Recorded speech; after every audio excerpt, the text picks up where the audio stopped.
incandescente qui tombe jusqu'à l'endroit où nous nous trouvons, alors qu'on n'est pas vraiment au pied de l'édifice. Merci Olivier. Il y a un instant, donc, ce tweet d'Emmanuel Macron qui dit partager l'émotion de toute une nation. Regardez, rappelons-nous l'effet en image, regardez le tweet d'Emmanuel Macron. Notre-Dame de Paris est en proie aux flammes, émotion de toute une nation, pensée pour tous les catholiques et pour tous les Français, comme tous nos compatriotes. Je suis triste ce soir de voir brûler cette part de nous. Laurent Aubaine, qui a donc rassemblé pour nous les toutes dernières images de cet incendie d'ampleur catastrophique, il faut le dire, à Notre-Dame de Paris. Peu avant 20h, c'est la flèche principale de la cathédrale qui s'écroule. Et selon les responsables du diocèse, c'est toute la charpente qui est en train de brûler et de disparaître.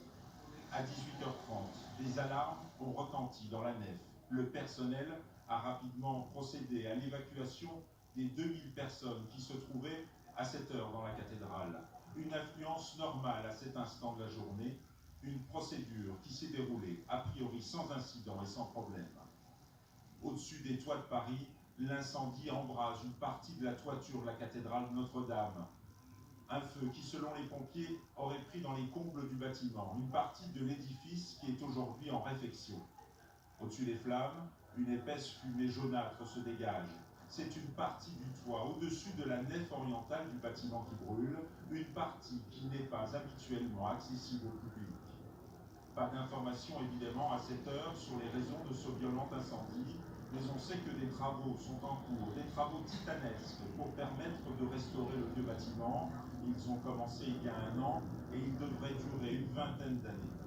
La cathédrale reçoit chaque année jusqu'à 14 millions de visiteurs.